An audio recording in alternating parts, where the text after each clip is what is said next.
Buenas tardes a todas y todos. Bienvenidos a este 32 Seminario Anual de Investigación 2021 CIES, que tiene como título "Cómo superar los retos del Bicentenario hacia el desarrollo sostenible". Esta es la mesa de investigación, violencia de género y discriminación. Y vamos a contar con la participación de los investigadores que han estado viendo estos temas relacionados a las redes sociales y las campañas digitales y cambio social, y también al tema de humanizando el sistema de protección, y también uno que tiene que ver con el COVID-19 y algunas reflexiones en lo que es el mercado laboral. Entonces, le damos la cordial bienvenida, y uno del objetivo de este evento es que vamos a presentar los resultados y recomendaciones de política de 3 proyectos de investigación que abordan la temática de violencia de género y discriminación, y los estudios analizan, en primer lugar, la articulación de campañas digitales y concientización sobre la discriminación y la violencia, también las representaciones sociales sobre la trata de personas y su efecto en el ejercicio de derechos de las sobrevivientes en el marco del sistema de atención de los centros de acogida residencial, los CAR, y también como tercer aspecto, cómo la crisis del COVID-19 está afectando de manera diferenciada a trabajadoras en diferentes industrias, ocupaciones y tipos de empleo. Y también cuáles son los impactos de esto en las desigualdades y brechas de género entre individuos dentro del mercado local peruano, ¿no? Entonces, vamos a contar con las presentaciones de las y los investigadores, que son Diego García, Ligia Alencastre, Carmen Barrantes y Rosaluz Durán. Y también vamos a contar con los comentarios de Gabriel Andreansen, en representación del Ministerio de la Mujer y Poblaciones Vulnerables, y de Camerra Chung, en representación de la Red Nacional de Promoción de la Mujer. Les recordamos a las y a los participantes que pueden realizar sus preguntas por el chat del Zoom, los comentarios en el Face, y vamos al final una parte destinarla a estos comentarios, y también se pueden responder estas preguntas. Entonces vamos a empezar con la primera exposición, que va a estar a cargo de Diego García Rabines, en representación de la Universidad de Lima. Él es licenciado en Psicología por la Universidad de Lima, donde pertenece al Grupo de Investigación en Comunicación y Salud, HICS, del Instituto de Investigación Científica y la Facultad de Psicología. Ha desarrollado proyectos de investigación con la comunidad LGTBQ+, en Perú, y sobre las relaciones de pareja, organizaciones comunitarias y medios digitales y de salud.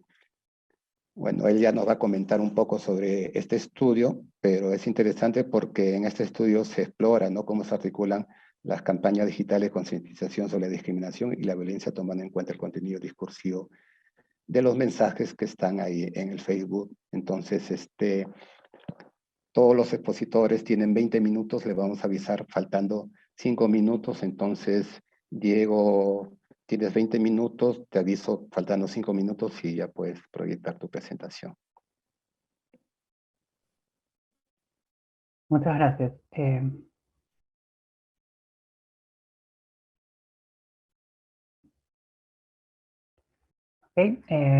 Ya está la presentación. Muchas gracias por la presentación. Agradezco también al CIES y a las demás instituciones que están impulsando este evento y la organización de esta mesa tan importante.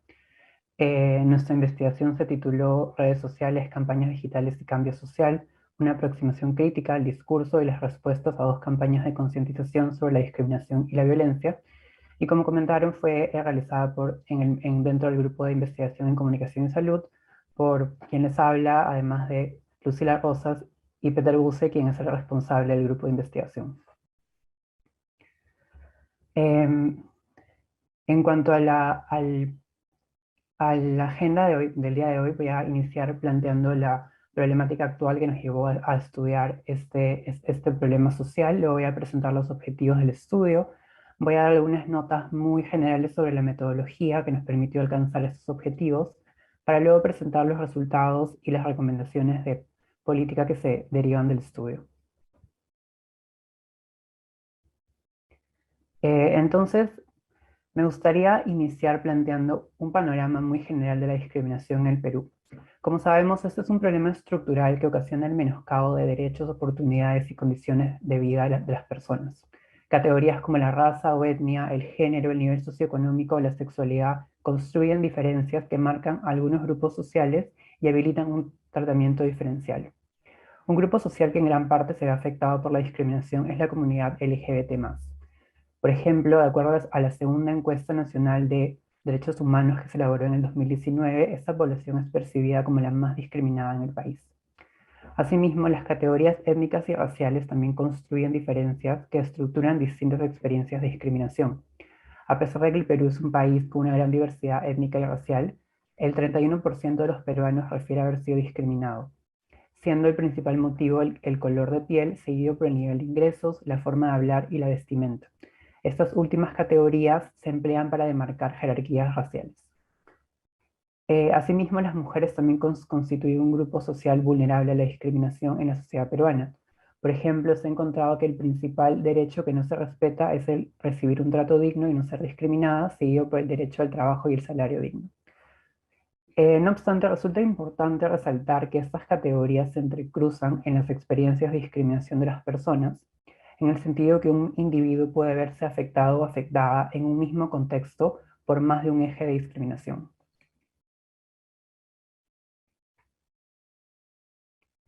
Para responder a estas problemáticas, el Estado y las organizaciones de la sociedad civil vienen organizando distintas estrategias.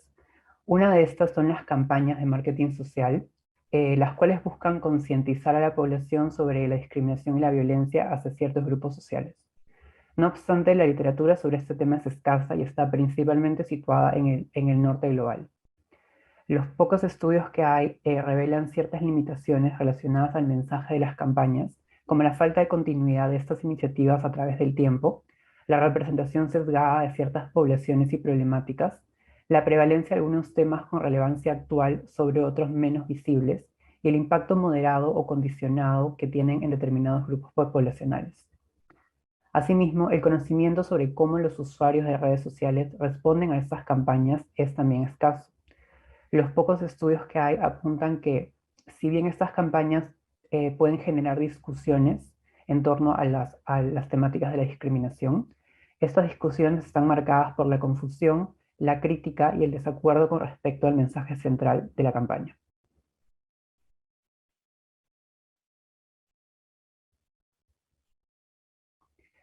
En el Perú, a pesar que se vienen implementando campañas digitales contra la discriminación y la violencia, estos esfuerzos no han sido estudiados.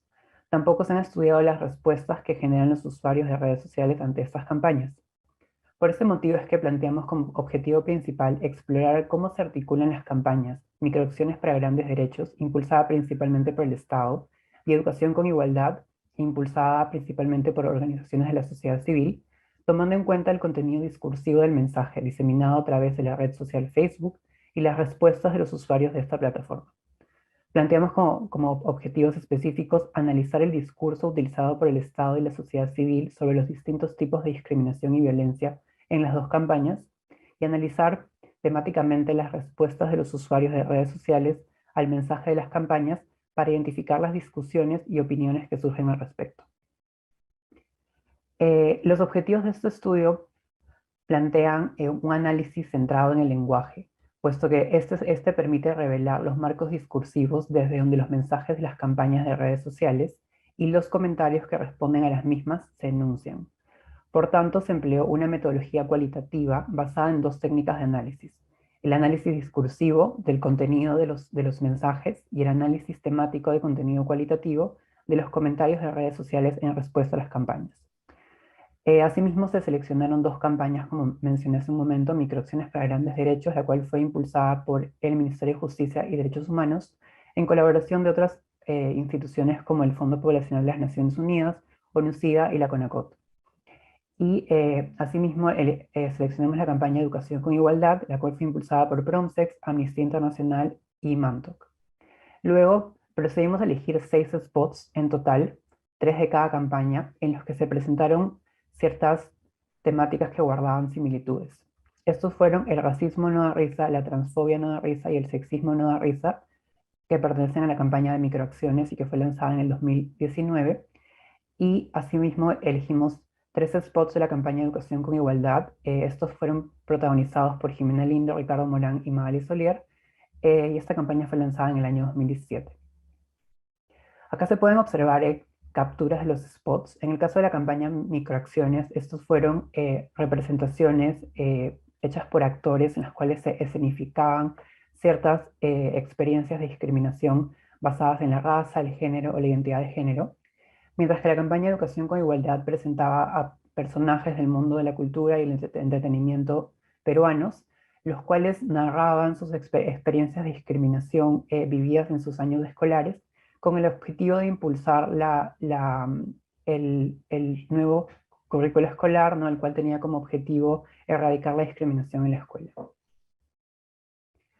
En cuanto a la metodología sobre el muestreo de comentarios de Facebook, lo que hicimos fue recolectar comentarios en respuesta a estos spots publicados en Facebook, utilizando un servicio web de data mining llamado Export Comments. Esto nos permitió extraer 3.543 comentarios de Facebook, que fueron comentarios públicos, que se podía de cuentas públicas.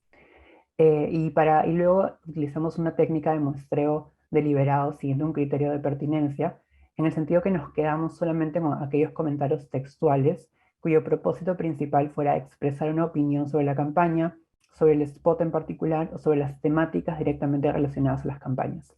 Todos los comentarios que no cumplieron con este criterio fueron excluidos, excluyéndose un total de 1.623 comentarios, quedándonos finalmente con 1.920 comentarios, los cuales fueron analizados. Entonces, ahora voy a presentar los resultados principales del estudio.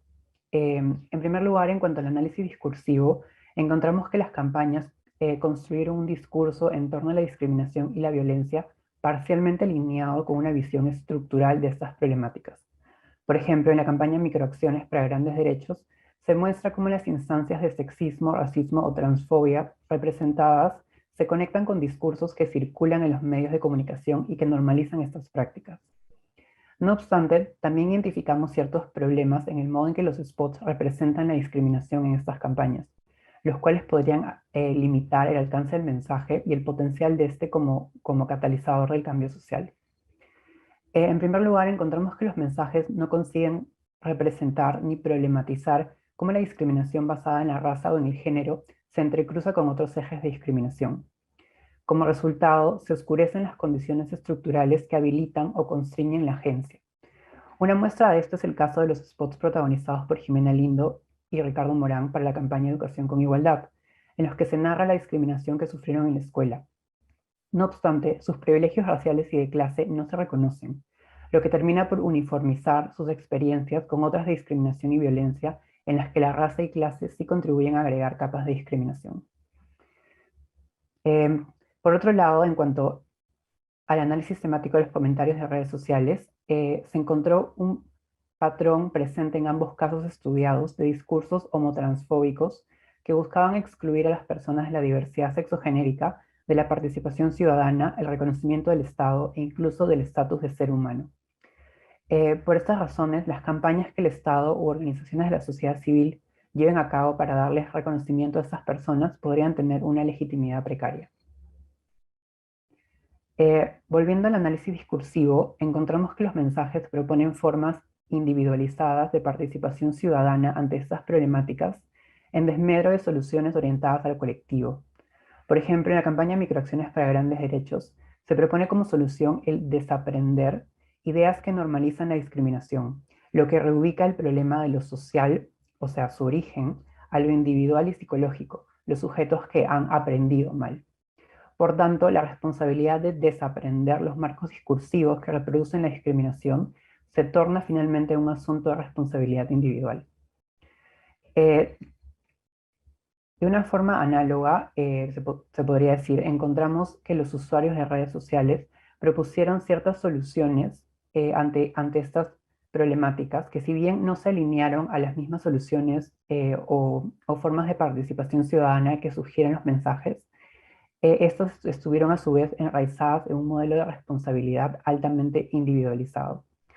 De este modo, la discriminación fue construida como un obstáculo a superar mediante la voluntad personal, la fuerza masculinizada o la inteligencia. Incluso en algunos casos, la discriminación fue representada como un recurso al cual se puede capitalizar para lograr el empoderamiento y el éxito personal. De este modo, superar la discriminación se convirtió en un mandato de responsabilidad individual. Asimismo, encontramos que a través del análisis discursivo, las campañas representaron de forma limitada a los actores e instituciones que participan en la reproducción de la discriminación. Por un lado, se centraron exclusivamente en la esfera pública, ocultando el hecho de que en la esfera doméstica también se dan prácticas que vulneren los derechos de las personas, y por otro lado, no reconocen el rol que tiene el Estado en perpetuar las injusticias ni en proponer soluciones para estas. Asimismo, en los comentarios y con menor frecuencia, se encontró que ciertas personas reconocen la existencia de factores externos, o sea, es decir, que van más allá, digamos, de las voluntades personales, ¿no? Ya sea las instituciones estatales, las normas sociales, que reconocen e inciden en generar violencia y discriminación. Y se encontró también un entendimiento limitado de soluciones que vayan más allá de lo individual, que desencadenan el cambio social, como por ejemplo la educación, las reformas educativas, las políticas públicas. Para poder generar las conclusiones, se procedió a yuxtaponer los patrones generados en el análisis de los mensajes y en el análisis de los comentarios de redes sociales para ver cómo estos dialogan entre sí. La idea fue intentar entender cómo algunas limitaciones en la forma en que se representan aspectos de la discriminación en los spots se relacionan con respuestas que cuestionan o contravienen a los mensajes. En primer lugar, se encontró un silencio en las respuestas a ambas campañas sobre las temáticas del racismo y el sexismo. Como comentamos, el grueso de los comentarios estuvo dirigido a ver temas que tenían que ver con la diversidad sexual y de género y claramente con un carácter fuertemente discriminatorio.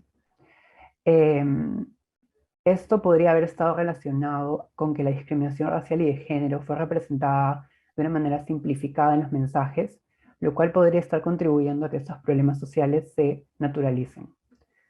Asimismo, se encontró que tanto las campañas como los comentarios emplearon un marco discursivo similar que concibe las soluciones a la discriminación como procesos altamente individualizados. Si bien las campañas se aproximan a una comprensión estructural de la discriminación, no conectan con formas colectivas de participación ciudadana y de entender la responsabilidad. También se observó que algunas personas reconocen que el Estado tiene un rol en la reproducción de la discriminación y por lo tanto debe proponer soluciones que vayan más allá de la concientización. No obstante, la campaña impulsada por el Estado no reconoce este rol. Asimismo, debido al considerable volumen de comentarios que reproducen discursos homotransfóbicos, se podría cuestionar el uso de representaciones que enfatizan la violencia y marginalización que afectan a las personas LGBT+, como una estrategia de concientización. Asimismo, estos discursos son una forma de lenguaje de odio que terminan obstaculizando las discusiones transversales, ya que desalientan el involucramiento de quienes pertenecen a estos grupos vulnerables en dichos espacios de discusión. Entonces, en base a estos resultados y conclusiones es que planteamos las siguientes recomendaciones de política pública.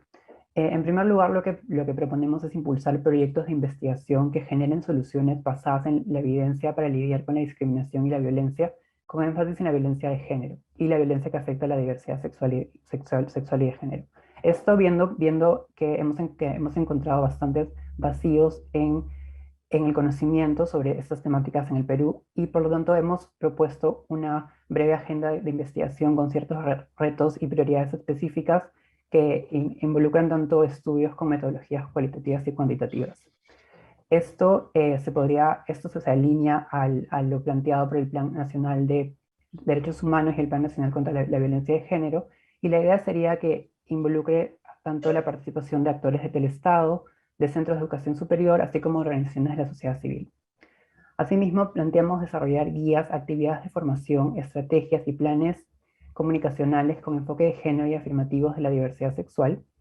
Estos, a su vez, se alinean a los mismos planes que mencioné hace un momento, y la idea también sería que involucre tanto a la sociedad civil, a instituciones del Estado, como el Ministerio de Justicia y el Ministerio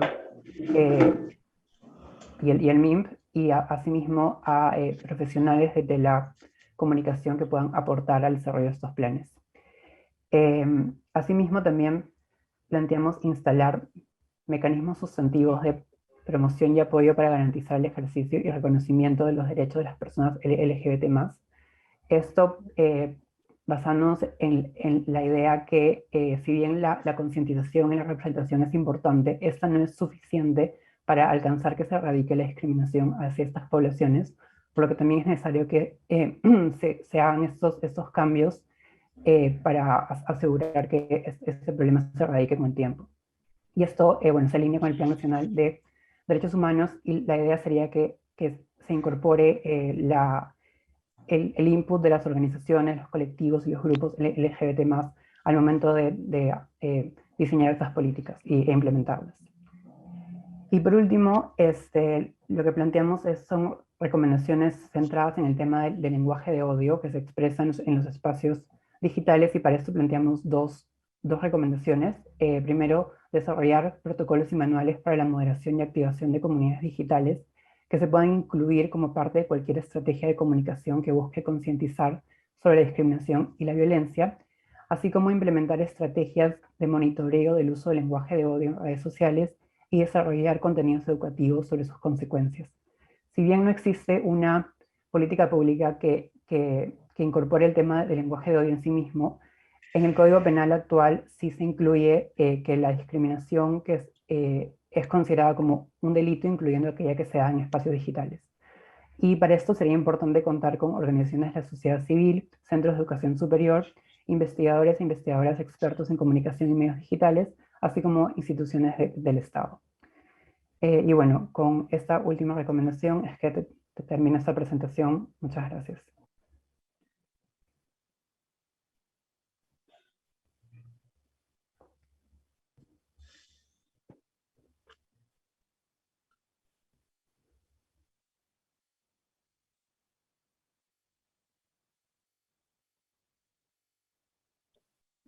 Gracias, Diego, por tu presentación y sobre todo por ceñirte al horario establecido, ¿no?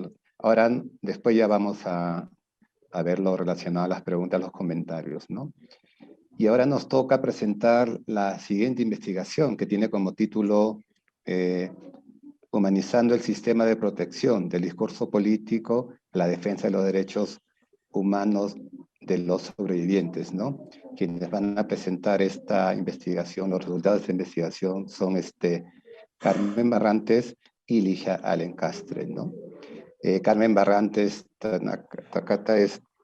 es abogada y periodista, investiga sobre los derechos humanos de las sobrevivientes de trata de personas, ha publicado Protegidos o Revictimizadas y Alerta Nacional sobre el modelo de gestión en los CARE, documentando la paradójica limitación de sus derechos y el control estacionario en el sistema de protección. La apuesta por activación de sus derechos y reconocimiento de su agencia para que no sean devueltas a la misma situación socioeconómica y emocional que facilitó su victimización. Ella también ha dictado cursos sobre la trata de personas en la Universidad Antonio Ruiz de Montoya.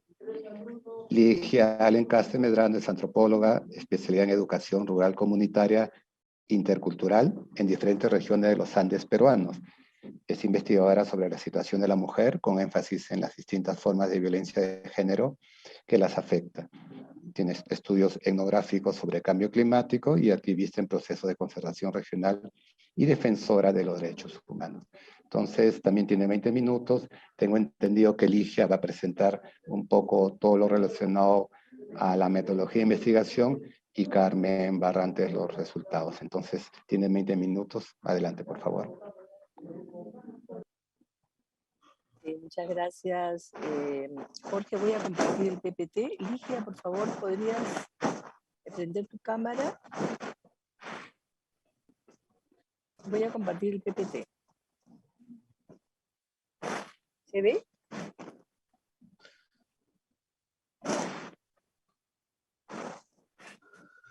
¿Me confirman si se ve, por favor? Aquí sí se ve. Ok, estamos listos, Ligia. Hola. Que no solemos tener problemas de conectividad. Sí, buenas Ya está, ya. tardes. Sí, buenas tardes.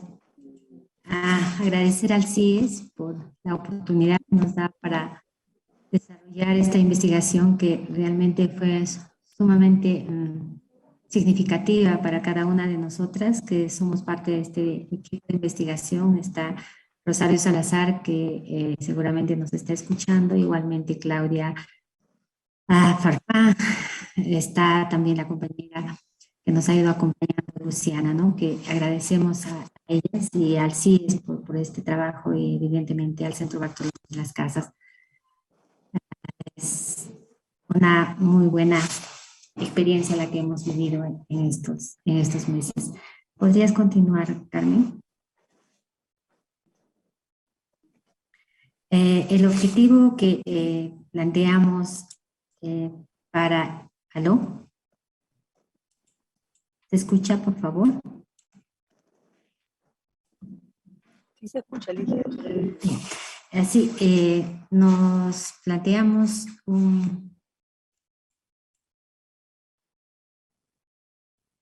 creo que voy a apagar mi cámara para que podamos escucharnos.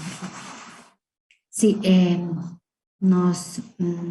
el equipo de investigación, en el debate que hicimos para presentar el proyecto, sentimos que era sumamente interesante hablar, analizar, conversar sobre las representaciones sociales, sobre la trata de personas con fines de explotación sexual a partir de los testimonios de los actores involucrados en el sistema de atención integral, en los centros de atención residencial especializados, que son los CAR, y los efectos que estas representaciones sociales tienen en la protección, en las acciones de protección, de cuidado, acceso a justicia, reinserción, ¿no? Y reparación brindadas por el Estado a las sobrevivientes de trata.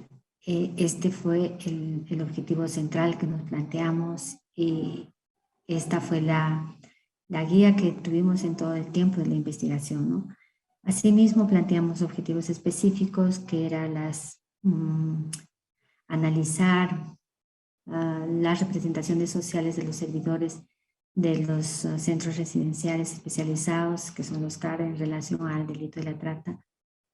Igualmente, las representaciones sociales de los servidores sobre las sobrevivientes y sus familias, cómo los ven, cómo los perciben, las representaciones sociales de las propias sobrevivientes acogidas en los centros residenciales de las regiones de Cusco.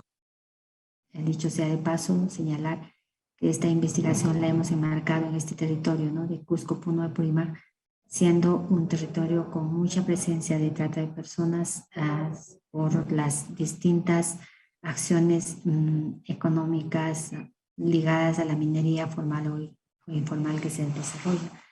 Y los servidores, y el otro objetivo era que analizar las representaciones de los servidores en los contenidos de sus resoluciones judiciales.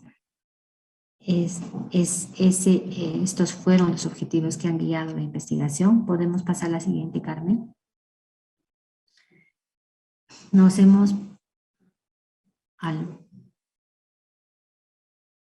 La metodología planteada para el estudio, siendo que partimos del interés de analizar las representaciones sociales, fue importante para nosotros que esta investigación tenga todo un marco cualitativo para que a través de las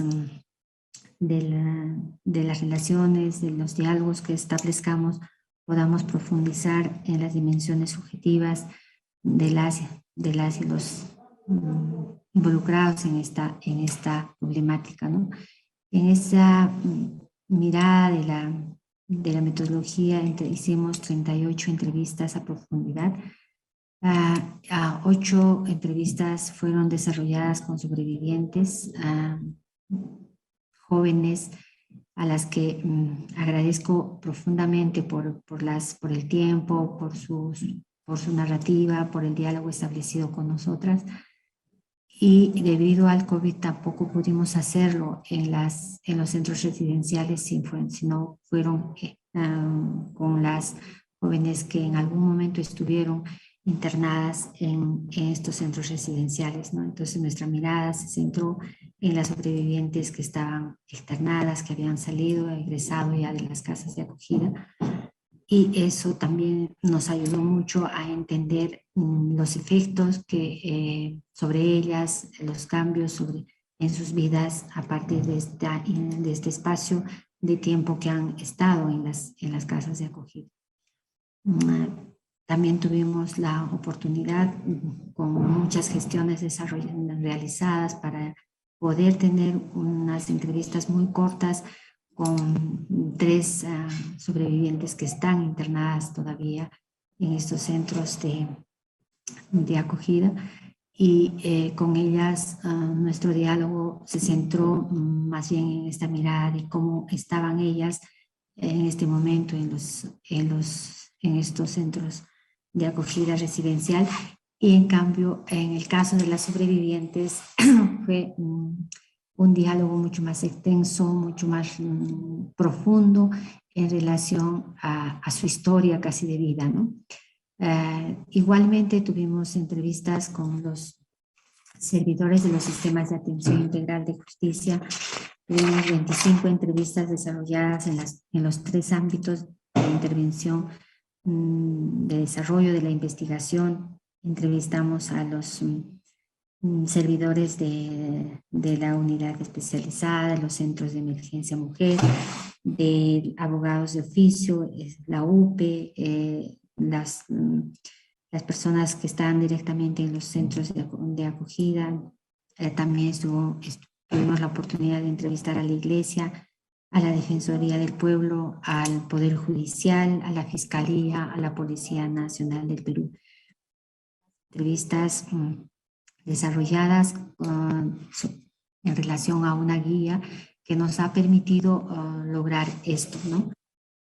En el momento los resultados que seguramente Carmen se va a extender mucho para presentarlo. Siguiente, por favor, Carmen. Carmen, la siguiente. Estoy intentándolo, pero no pasa. No. Sí, gracias.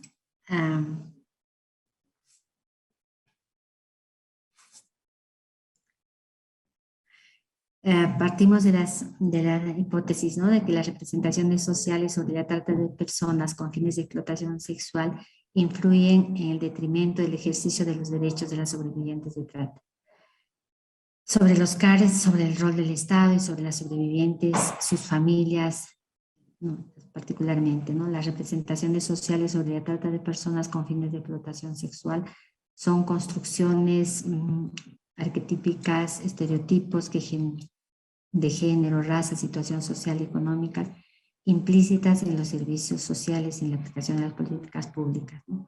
Su identificación y comprensión consideramos que es importante y central para garantizar los derechos humanos de las sobrevivientes. Pasamos a la siguiente, Carmen.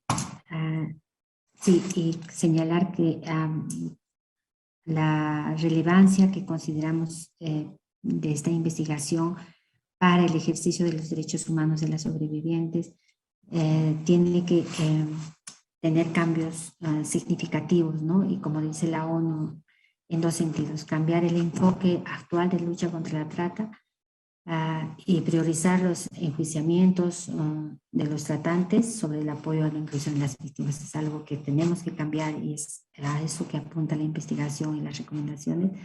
Y cambiar el modelo de protección de las sobrevivientes, ¿no? Evitar medidas restrictivas de prohibición de la libertad, que las priven de esta capacidad de actuar y de desenvolverse, de generar autoría propia, y eso es lo que tenemos que ir cambiando, que no sea un enfoque paternalista o un enfoque de encierro o de aislamiento total, ¿no? Es por ahí por donde apuntan las recomendaciones. Carmen, la siguiente, por favor, para ir avanzando. Es importante también, queríamos compartir con ustedes el perfil de las sobrevivientes con las que hemos ido conversando, ¿no? Son jóvenes en un promedio de 17 años en el momento actual, pero ingresaron a los CAR a los 13, algunas a los 14 y otras a los 16. Y lamentablemente el año de retraso es más o menos en 5 años, ¿no? Sus edades no responden al grado educativo con el que están en este momento, ¿no? No han terminado su secundaria, algunas solamente tienen primaria completa, unos están con tercero de media y a pesar de estar en el CAR no han logrado concluir con su escolaridad, ¿no? Al quinto de secundaria. Y dicho sea de paso, una vez que las jóvenes entran al CAR, también no están dentro del sistema educativo sino entran a los EBAs, a estos programas de especialización de educación para niños, niñas de nocturnos, ¿no? Entonces son ellos en esos programas educativos que estas jóvenes son matriculadas, ¿no? Y una vez que salen de los CAR tampoco pueden volver al sistema regular, sino continuar con este sistema de los EBAs. El tiempo de estadía en los CAR han sido un promedio de 2 años, el tiempo en el que han convivido entre ellas y han intercambiado sus experiencias de vida, pero también han ido fortaleciendo algunas capacidades en la medida en que también les ofrece el CAR. La situación familiar de las jóvenes al momento de la entrevista es 7 son madres, a una joven de 16 años con una niña de 1 año y medio al momento de hacer la entrevista, y su situación económica está en el nivel de social económico que ahora se categoriza como E, pero que al momento también de haber ingresado a la trata, su situación era familiar, era bastante compleja en la parte afectiva, económica, social, ¿no? Y toda esta situación de la violencia, de las distintas formas de violencia que han ido sufriendo estas jóvenes, a la que llamamos, ¿no?, polivictimización, y que eso también es todo un cúmulo en su historia, en su vida, en su proceso de construcción como personas, ¿no? Son muchas, son todas las familias de estas jóvenes son migrantes, con mucha residencia ya en el Cusco, muchas de ellas. 5 son bilingües, todavía tienen el conocimiento de su lengua materna, y 3 de ellas solamente hablan el castellano, no hablan el quechua. Y la situación... sí, entonces creemos que esta situación, esta caracterización es importante para tomar en cuenta cómo es el constructo de estas adolescentes en el momento de estar haber ingresado a la trata y cómo están ahora, ¿no? Hasta ahí creo el tiempo es... ¿Pasarías, Carmen, tú, por favor? Gracias, Jorge. Por favor, ¿cuánto tiempo tengo? Hola. Bueno, seguimos entonces. Gracias, Ligia, por tu presentación. Efectivamente, es importante remarcar, y por eso estamos poniendo una diapositiva específica sobre el perfil de las egresadas, porque esto le dio un giro, entrevistar a egresadas le dio un giro a la investigación, porque no estaba previsto entrevistar a egresadas, sino a personas que estuvieran en el CAR, y por eso es que hemos mencionado también cuál es su situación respecto a la trata. O sea, de las 8 que entrevistamos, 7 de ellas no había vuelto y una de ellas sí. La que había vuelto lo hizo en compañía de otras 3 compañeras, de las cuales una ha sido asesinada en abril de este año, una está embarazada, o sea, similar a la situación de las que hemos entrevistado, y una embarazada y en consumo de alcohol, y la otra es inubicable. Entonces, digamos, este panorama que registramos, como decimos, con una situación generada a partir del COVID nos hizo incorporar este tema de la vida después del rescate en la investigación.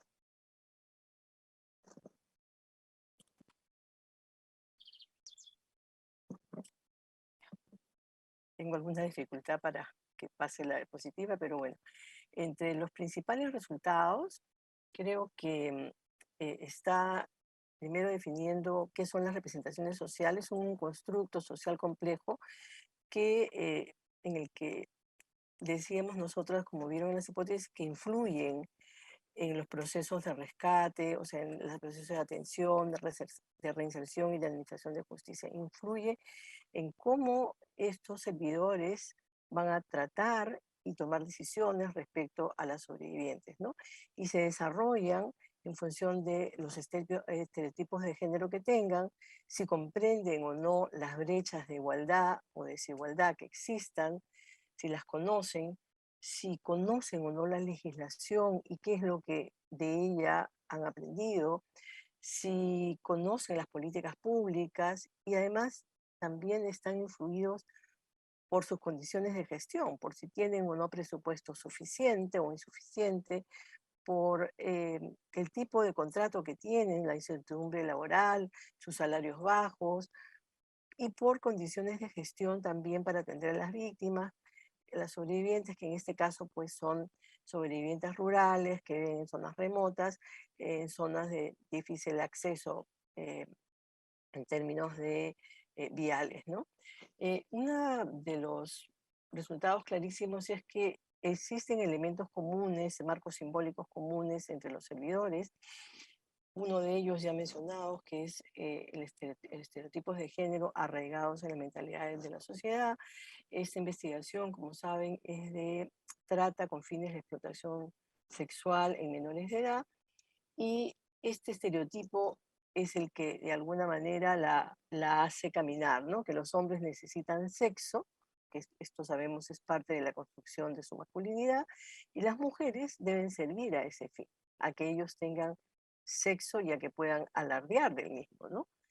La doctrina de la situación irregular, este es un elemento que sí sorprende porque todos sabemos que en estos momentos está vigente la doctrina, formalmente por lo menos, la doctrina de protección integral, aprobada en la Convención de los Derechos de los Niños hace 3 décadas, pero encontramos prácticas de la doctrina de la situación regular en la que los niños eran un problema social, eran objeto de protección y se deben reeducar con medidas punitivas y de control. O sea, hay una, digamos, dicotomía en un discurso público que plantea la protección integral como su máxima orientadora, digamos, y una práctica más bien de tratar a los niños como objeto de protección, ¿no? ¿Y por qué se justifica esta situación para que no vuelvan a la trata, ¿no? O sea, hay que protegerlas de sí mismas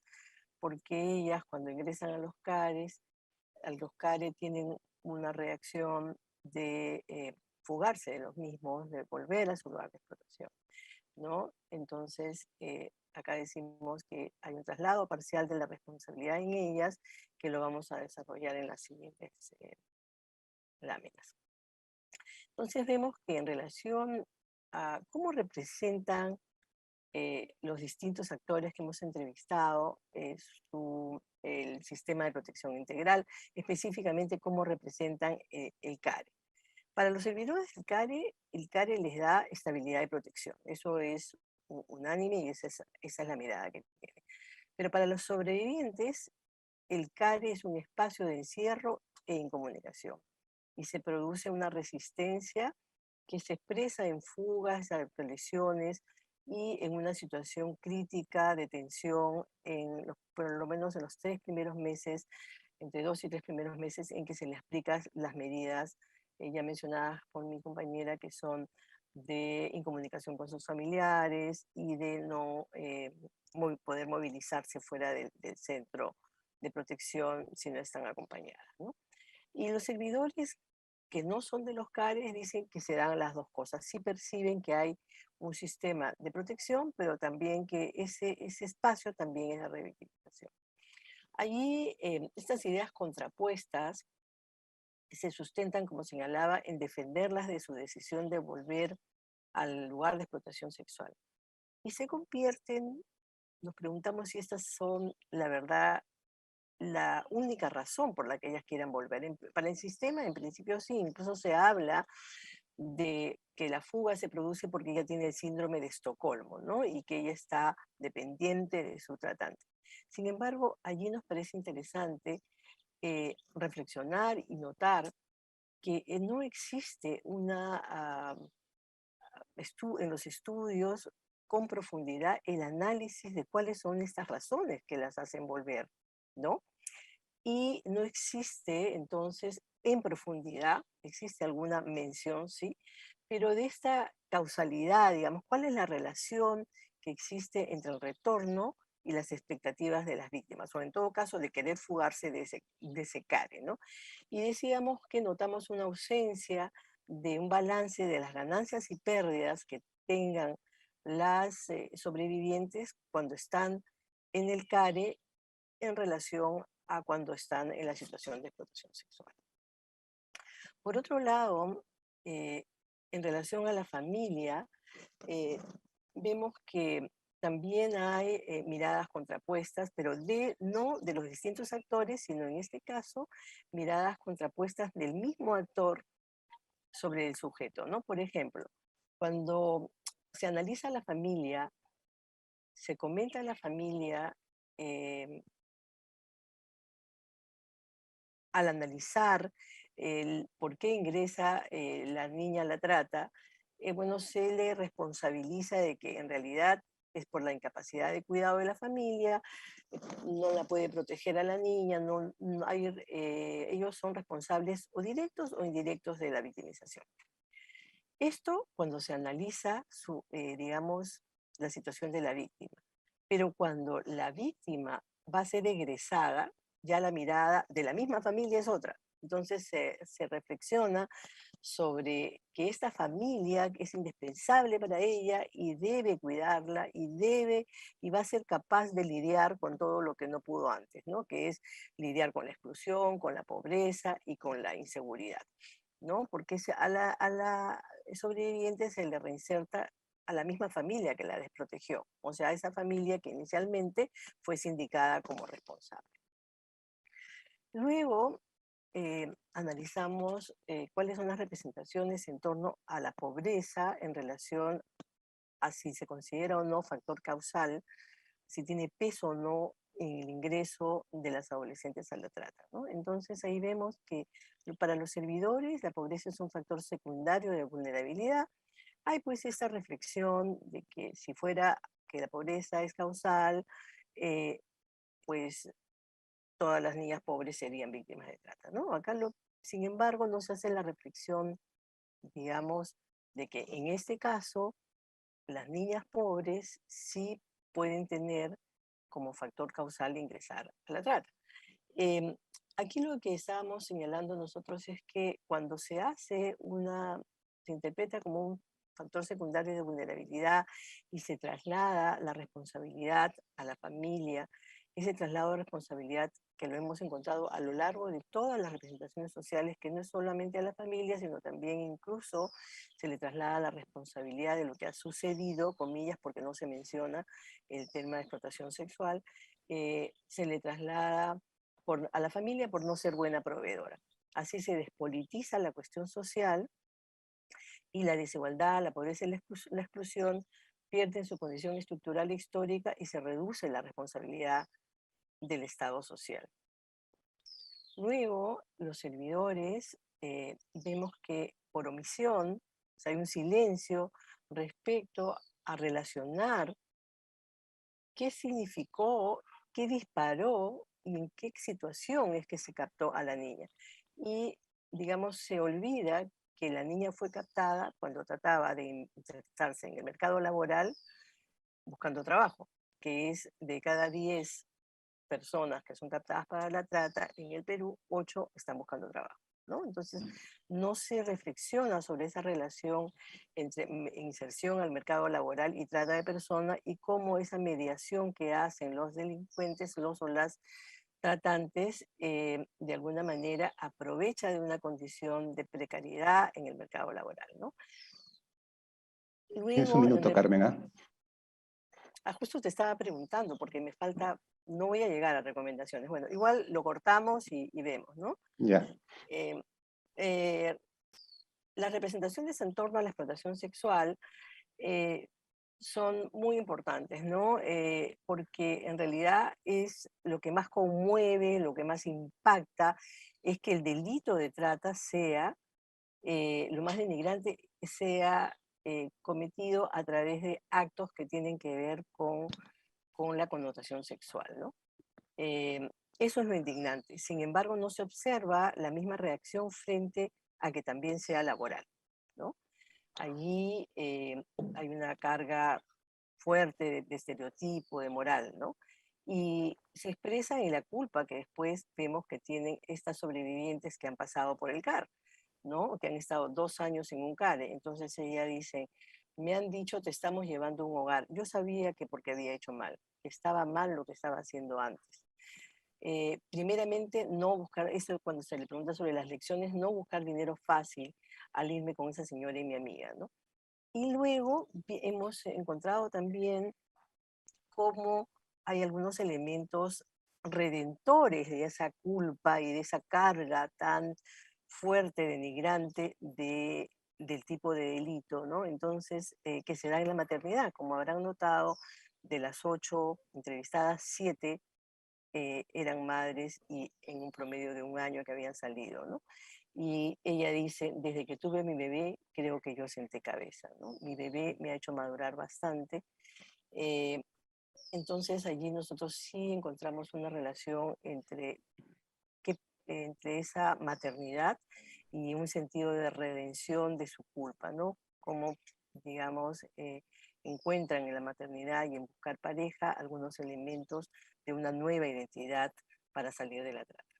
Por otro lado, también vemos que la responsabilidad de los clientes en todas las conversaciones, en todos los diálogos sostenidos, se invisibiliza, hay una misión discursiva a los hombres, ¿no?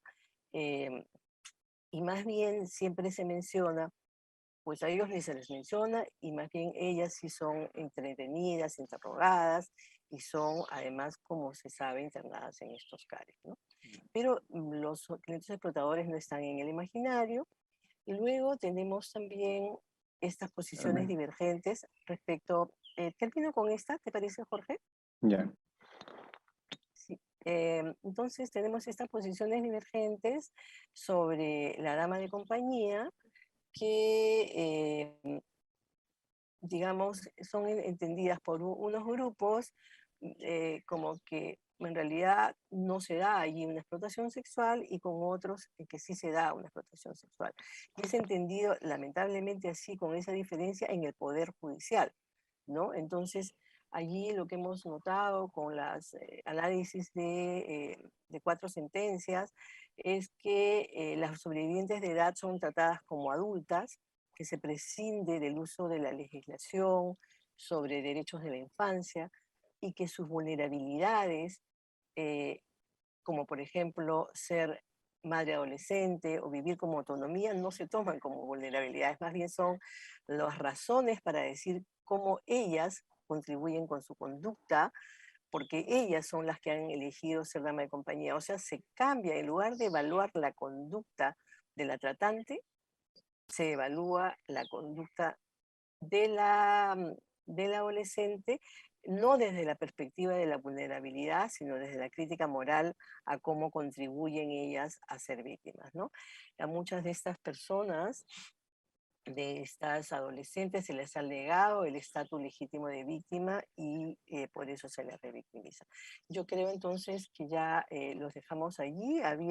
Tenemos un análisis, Jorge, sobre la persistencia, sobre la política, de lo cual voy a resaltar, sí, que esto verde es lo que nosotros agregamos para la interpretación de la política. Queremos decir que la política es muy avanzada, tiene todos los preceptos, conceptos y enfoques más avanzados de derechos humanos pero existe un contraste entre la política y su gestión, porque se gestiona con estereotipos de género, se traslada la responsabilidad a la víctima y a la sobreviviente, como hemos dicho, tanto en las sentencias como en el mismo análisis de los roles de las familias, y creemos que es muy importante que, si bien no se puede generalizar la causalidad de la trata, la pobreza en la causalidad de la trata, sí no se puede ser ajeno a que el Perú, teniendo bolsones de pobreza y pobreza extrema,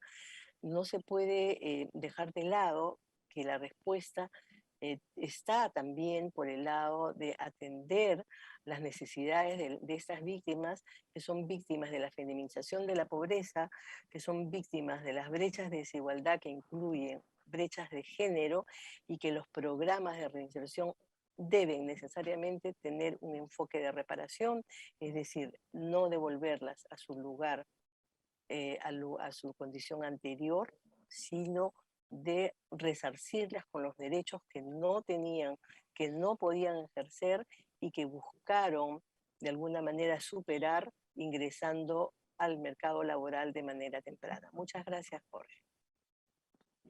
No, gracias a ti, y sí, pues es un tema interesante y también todos nos interesa escuchar un poquito más, pero por ahí hay una pregunta que te puede, digamos, ayudar a poder explayarte un poco en el tema de recomendaciones. Entonces, agradecemos a ti, Carmen, y a Ligia por esta presentación, y ahora entonces nos toca darle el pase a ver. Nos toca dar el pase a Rosaluz Durán, de la Universidad de Lima. El nombre de esta investigación es COVID-19 y reconfiguraciones en el mercado laboral y en el hogar.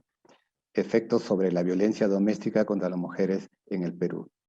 Rosaluz es profesora asociada en el Departamento de Economía de la Universidad de Lima y doctora en Economía por la Universidad de Massachusetts Amherst. Cuenta con un grado de especialización en estudio de género por la Pontificia Universidad Católica del Perú, donde además hizo el pregrado. Sus intereses de investigación incluyen el empoderamiento económico de las mujeres, violencia doméstica, toma de decisiones al interior del hogar, desigualdades intra e interhogares y brecha de género en la propiedad de activos. Entonces, vamos a darle pase para que ya después de unos 20 minutos ya podamos entrar a lo que son los comentarios de las panelistas, ¿no? Entonces, Rosaluz, por favor, tienes 20 minutos.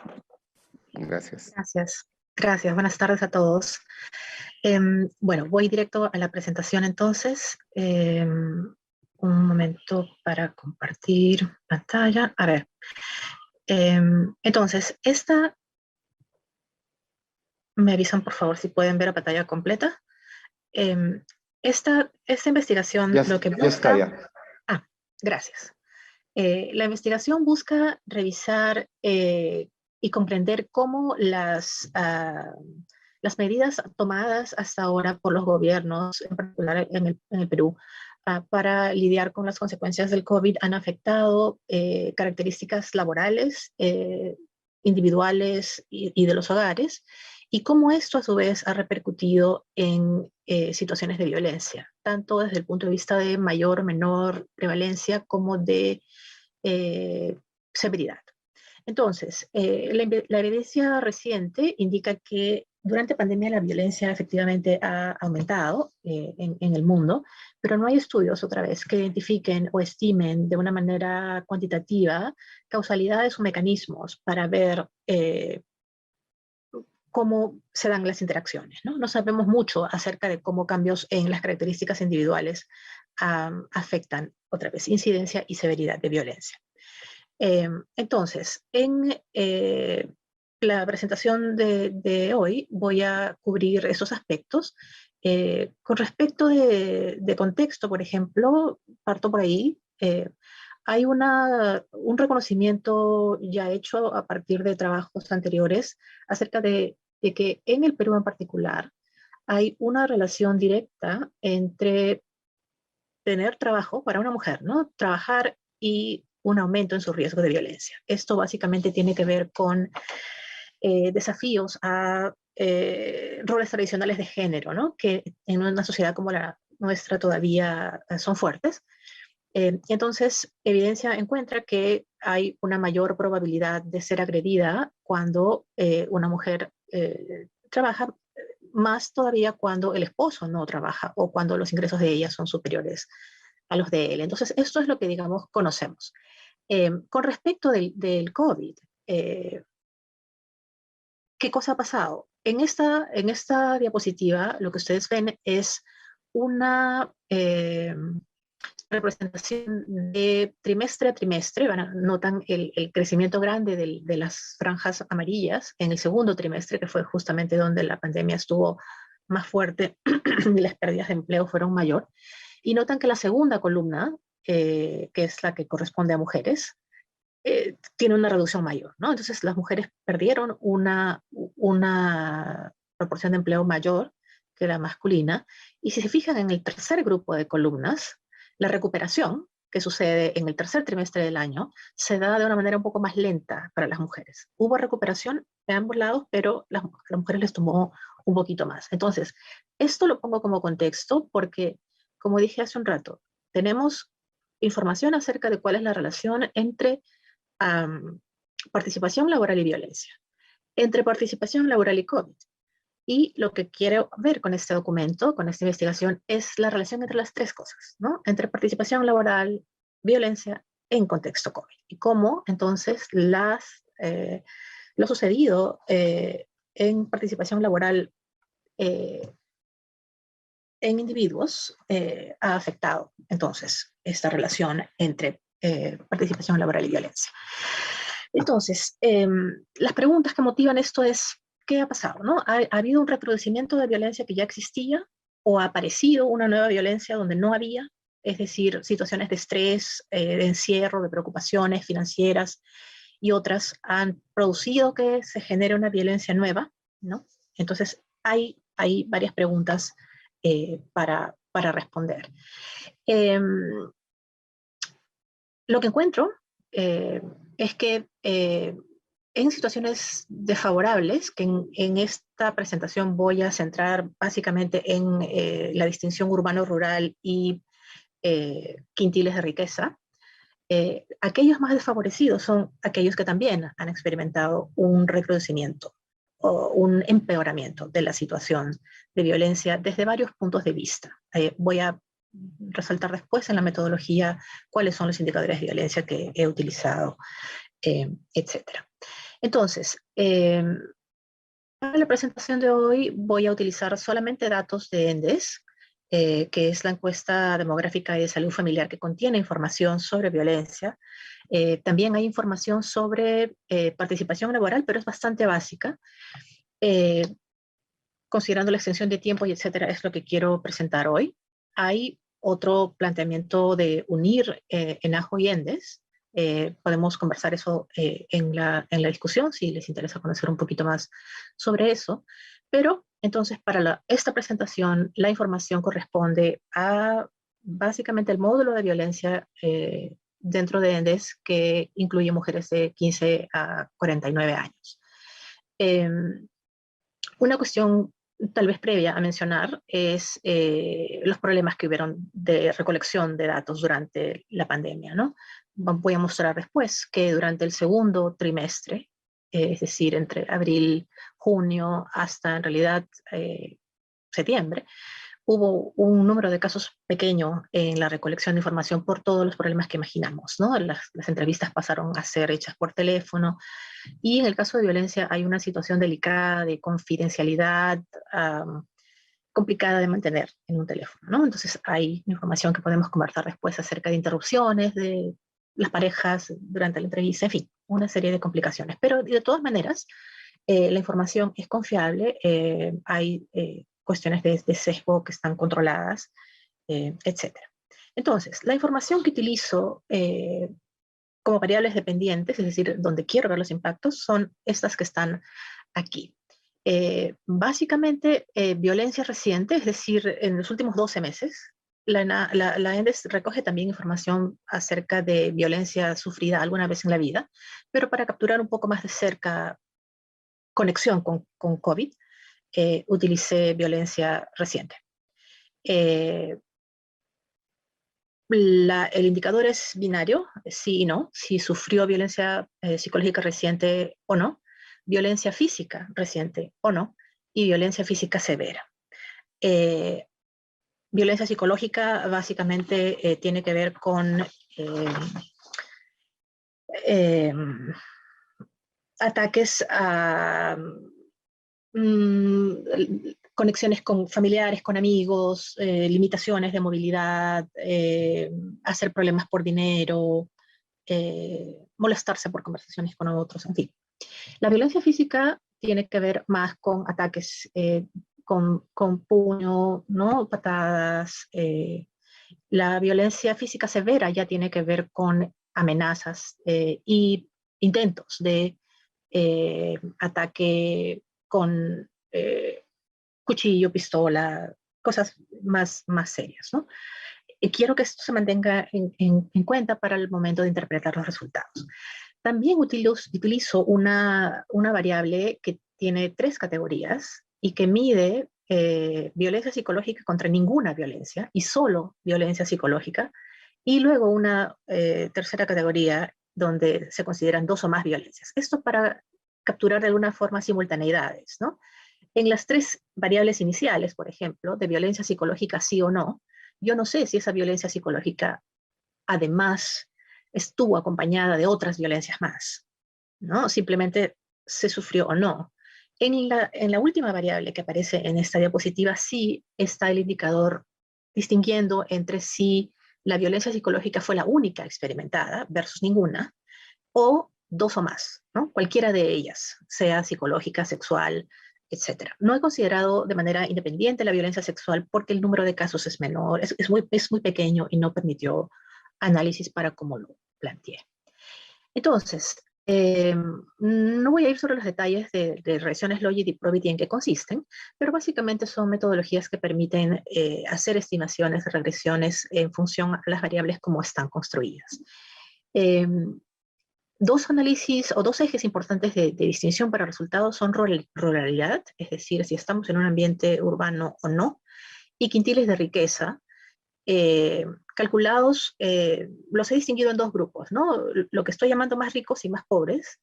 Los más ricos son quintiles, los 2 más altos, y los más pobres los 2 más bajos.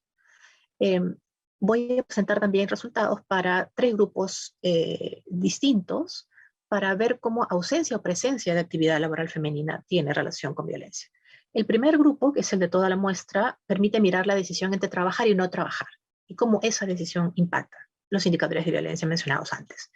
Luego, restringí el grupo a solamente mujeres que trabajan, para ver si es que dentro del grupo que trabaja, trabajar dentro o fuera de casa, en situación de pandemia, tuvo impacto en empeoramiento o mejora de situación de violencia. Y también miré un tercer grupo, que son mujeres que no trabajan. Y ahí lo que distinguí fue la razón del no trabajar, ¿no? Si es que era por realización de trabajos o quehaceres domésticos versus cualquier otra razón. La principal de las otras razones son estudiar, estar en otro tipo de actividades.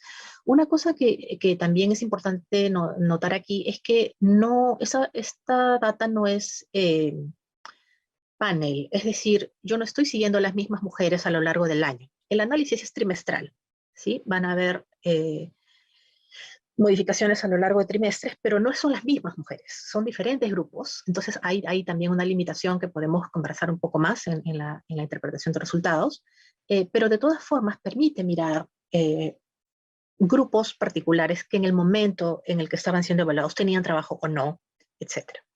Entonces, aquí ven esta distinción por trimestre que les estoy mencionando. Básicamente los 4 trimestres los estoy considerando de esta forma. Prepandemia, que son los primeros 3 meses del año donde no pasaba nada todavía. Efectivamente hay unos 15 días, ¿no? Porque el lockdown empezó el 15 de marzo. Entonces hay unos 15 días en ese primer trimestre que sí ya son de pandemia, pero bueno. Hice una limpieza pequeña ahí de algunos casos. El propio periodo de confinamiento que va de abril a junio, una nueva normalidad que ya empezó en julio con reactivaciones, ¿no? de actividad económica, limitada todavía, con las características que ya conocemos de cuáles fueron las actividades que se permitieron recomenzar primero, etcétera, y luego un cuarto trimestre, que ya es uno más propiamente de reactivación, con todavía no una vuelta completa a actividad económica habitual, pero mayor que en los trimestres anteriores. Entonces, este es el horizonte temporal. Sin embargo, como ustedes van a ver aquí, y como les mencioné antes también, por el asunto de la recolección de información, etcétera, en el segundo trimestre, lo he resaltado en amarillo, y en el tercero también, el número de casos es muy pequeño. Puse el cuadro de arriba para que ustedes vean que la información válida es, o sea, el número de casos válidos, ¿no? Por trimestre es suficiente, pero cuando incorporo la variable actividad laboral, para la que muchas mujeres no contestaron, ¿no? La pregunta, entonces el número de casos se reduce bastante. Tanto así que por lo menos para esta presentación, no estoy considerando segundo ni tercer trimestre, porque las regresiones no convergen, ¿no? Hay una cuestión ahí que tiene que ver con el escaso número de datos. Entonces, lo que voy a presentar y lo que van a ver a continuación es una comparación entre el primer trimestre y cuarto, ¿sí? El primer trimestre actuando como un periodo prepandemia, y el cuarto trimestre como un periodo ya de reactivación, pero donde ya habían sucedido una serie de cuestiones. Entonces vamos a mirar relación participación laboral, violencia en esos dos momentos en el tiempo. Nuevamente, recordando que no son las mismas mujeres en ambos grupos, pero que de todas maneras podemos mirar o aprender cosas a partir de esa comparación. Entonces, en los resultados, fíjense, estoy presentando los resultados por los grupos que les dije, ¿no? Primero, toda la muestra, es decir, para mirar la decisión entre trabajar y no, y lo he separado por tipos de violencia, como lo indiqué antes, ¿no? Violencia psicológica, física y física severa. Entonces, lo que ustedes ven ahí, una primera cuestión para aclarar la lectura del cuadro, NS es no significativo, que significa que un resultado no es estadísticamente significativo.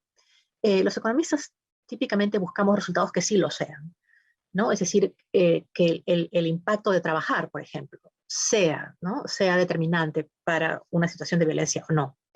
Sin embargo, considero que en esta situación, que un factor pase, por ejemplo, de haber sido significativo en un primer trimestre a no serlo en el cuarto, también es un resultante interesante a reportar, ¿no es cierto? Porque lo que estaríamos diciendo es que entonces trabajar, por ejemplo, dejó de ser riesgoso, como habitualmente lo era antes, ¿no? de la situación de pandemia. Entonces también es un resultado interesante. Cuando está NS to NS, que es no significativo, no significativo, esos resultados no los he resaltado porque son resultados en los que no había una relación previa, ni después tampoco, en la situación de laboral y violencia, ¿sí? Entonces, como ustedes ven aquí, para el caso de toda la muestra, la decisión de trabajar básicamente empeora la situación o la mantiene mal para los casos de mujeres en los quintiles más pobres en áreas rurales. A eso me refería con una situación de mayor vulnerabilidad y mayor problema justamente para mujeres en las que ya sufrían de situaciones de violencia altas. Por ejemplo, para el caso de mujeres pobres en áreas rurales, vemos que la violencia psicológica era, que la participación laboral era un factor determinante para sufrir violencia psicológica en el primer trimestre. Ese es el primer aumenta. Estoy aquí en el primer color naranja más suave. Y se mantuvo como un factor importante, ¿sí? No hubo reducción en el riesgo. Es más, se mantuvo como importante, pero el tamaño del coeficiente, que no muestro para no abrumar con números, es mayor. Es decir, para violencia psicológica en sectores pobres, rurales, trabajar versus no trabajar era un factor que implicaba mayor riesgo de violencia psicológica y lo fue aún más por tamaño de coeficiente durante el cuarto trimestre también, o sea, luego de sucedido todo. Con respecto de violencia física y física severa, ustedes ven que no hay muchos resultados significativos, pero sí hay uno interesante para el área urbana y para el área rural también, a nivel nuevamente de quintiles más pobres. En el área urbana, yo interpreto como una mejora, si ustedes ven ahí la segunda línea de un color naranja un poco más intenso, que antes, o sea, en el primer trimestre, trabajar aumentaba el riesgo de violencia en los sectores más pobres urbanos y ya no aumentó riesgo de violencia en el trimestre 4. ¿Sí? Podemos discutir cómo interpretar eso. Yo lo veo como una mejoría, ¿no? En el sentido de que trabajar dejó de ser significativamente un riesgo, o estadísticamente un riesgo de mayor violencia. Y en los quintiles más pobres rurales, que es el último resultado resaltado, la situación es complicada por el tipo de violencia, porque es física severa, y además porque fíjense la dirección del movimiento. Trabajar no era un factor significativo, era NS en el primer trimestre, pero se volvió un factor significativo que aumentaba violencia, que aumentó violencia física severa. Entonces, hay una serie de dimensiones aquí interesantes que tomar en cuenta, ¿no? Por el tipo de violencia, por la severidad que eso significa, por dónde es que los resultados suceden, de si es que se mantienen como factores relevantes, si pierden relevancia o no. Y aquí está, para este mismo grupo y para la decisión de trabajar o no trabajar, un multilogit donde lo que comparo es ese indicador que les decía acerca de distinguir entre violencia psicológica solamente o sufrir dos o más violencias a la vez, ¿no? Son resultados complementarios al anterior. Y aquí también el resultado más destacable tiene que ver con lo que sucede en quintiles pobres rurales, ¿no? Donde para violencia psicológica solamente, es decir, única violencia sufrida, contra no sufrir ninguna, era trabajar un factor importante, relevante, estadísticamente significativo que aumentaba el riesgo y que lo siguió aumentando en el cuarto trimestre también para violencia psicológica. Pero para dos o más violencias, fíjense lo que pasa en los sectores rurales más pobres. Trabajar era un factor importante que aumentaba el riesgo de sufrir dos o más violencias, pero en el cuarto trimestre ya no, pierde significancia. Entonces, hay una cierta mejora en el riesgo de sufrir dos o más violencias, pero hay un incremento en el riesgo de sufrir violencia psicológica. ¿Sí? Esto para el primer grupo. No sé cómo estoy de tiempo porque tengo la pantalla completa y no puedo ver si me están escribiendo o no para decirme qué tan cerca estoy del límite. Estos resultados son ya para el grupo de solamente mujeres trabajadoras. Tienes Aquí 2 minutos, Rosaluz. Gracias, Jorge. Aquí los resultados son para mujeres que trabajan y la decisión que estoy mirando es trabajar dentro o fuera de casa. Los resultados importantes, fíjense, no se dan para nada a nivel de violencia psicológica, ¿sí? Es decir, por lo menos como mis resultados sugieren, el asunto no va por la cuestión de violencia psicológica, pero sí con respecto de violencias físicas y física severa, que son en realidad más serias, ¿no? Y en este caso, a diferencia del anterior, fíjense, los efectos están centrados en los sectores urbanos y en los sectores urbanos más pudientes, ¿no? En los que tienen quintiles de riqueza mayores. Y lo que sucede es, nuevamente, lo que yo interpreto como una mejoría de situación, en el sentido de que un factor, trabajar fuera de casa, que era un factor que incrementaba violencia, aumentaba violencia, ya no lo hace en el cuarto trimestre. ¿Sí? Entonces, en las áreas rurales, con respecto de trabajar dentro o fuera de casa, no hay efectos, como ustedes ven ahí. Dice NS y dice no converge por el número de observaciones, etc. Los resultados están en el lado de sectores urbanos y de quintiles más ricos y el efecto, la dirección de la tendencia es a mejorar en el sentido de que trabajar fuera de casa aumentaba riesgo y ya no lo hace en el trimestre 4. Voy a saltarme esta diapositiva que muestra el efecto sobre violencia psicológica solamente o dos o más violencias, para ir de frente a el último grupo, que era el de mujeres que no trabajan. No trabajaron en el primer trimestre y tampoco en el cuarto. No necesariamente no trabajaron en ninguno de ambos, ¿no? Como digo, son grupos separados, pero ni en el primero ni en el cuarto las mujeres que contestaron trabajaban. La decisión aquí era para ver si es que trabajar, o perdón, no trabajar por razones de quehacer doméstico, tenían que ver con cambios en los riesgos de sufrir violencia. Aquí para mirar un poco si es que el hecho de quedarse en casa, suponiendo que en el cuarto trimestre, por ejemplo, una mujer que no trabajara lo estuviera haciendo para cuidar hijos, para atender, no solamente por su pérdida de empleo, ¿no? Sino porque también hubo una dificultad en volver a trabajar por cuidado de niños en su educación a distancia, etcétera, etcétera. Entonces, para ver si es que trabajar por razones domésticas reducía violencia, como algún tipo de aprecio, ¿no? por el rol tradicional femenino. Y lo que encuentro es lo siguiente. Nuevamente, no efectos en violencia psicológica, pero sí en las violencias más serias, que son la física y la física severa. Aquí hay un mix entre resultados para sectores urbanos y rurales y para sectores dentro de cada uno de estos dos, ricos y pobres. Y lo que encuentro a grandes rasgos es mejoras nuevamente en los sectores urbanos más ricos y desmejoras, recrudecimientos en sectores rurales y además rurales más pobres, ¿no? Que es la diferenciación en esos dos ejes de análisis que hice. Entonces, cerrando la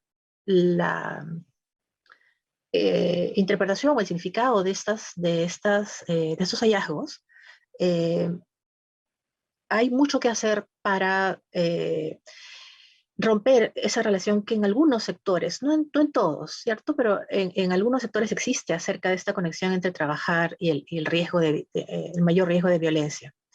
Hay modelos teóricos que explican que esto sucede por cierto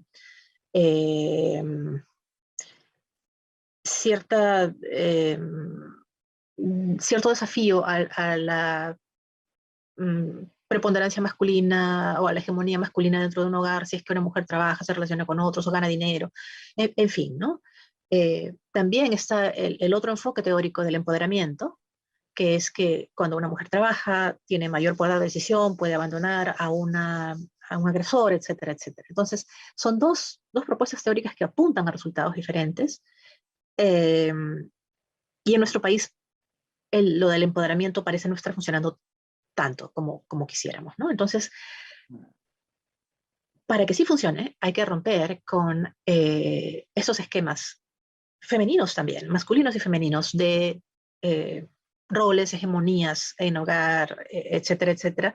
Y entonces eso toma participar o incluir más hombres entre los que participen en programas de violencia para reducir violencia, ¿no? Mayor participación masculina, mayor concientización acerca de agresión, de roles, de estereotipos. Y también la otra cuestión importante, y aquí termino, es lo que sucede en casa, ¿no?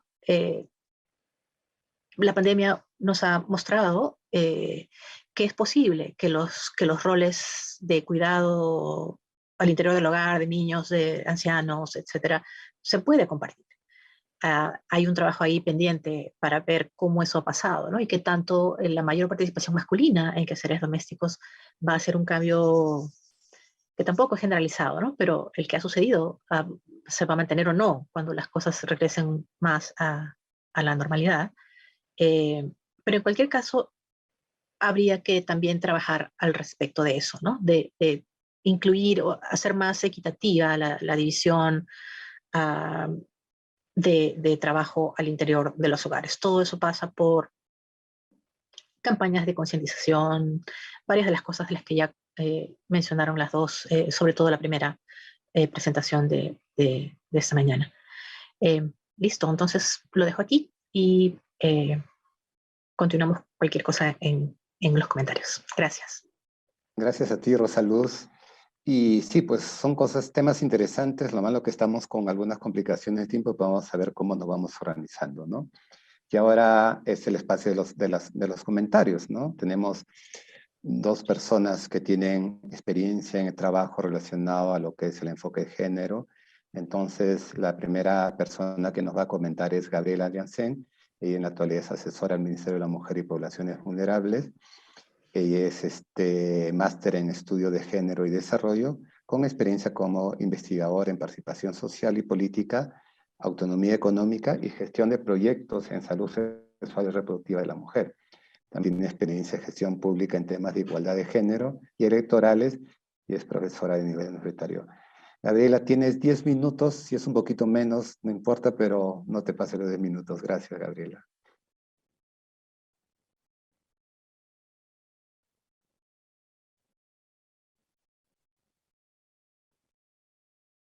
Gabriela, ¿me escuchas? Parece que no. Si no, a ver. Luis Gabriela. Aló, aló, aló. Perdón, disculpen, Sí. estaba muteada, disculpen. Ya, Gabriela, tienes 10 minutos, por favor. Ya, bueno, en primer lugar quería felicitar a los y a las expositoras. Me han parecido investigaciones muy, muy pertinentes. Perdón, voy a mostrar mi video. ¿Cómo están? En primer lugar, voy a ir en orden de exposición. En primer lugar, creo que hacen falta efectivamente investigaciones en comunicación sobre el tema de la violencia. Creo que es muy pertinente realmente medir los impactos que generan estas campañas.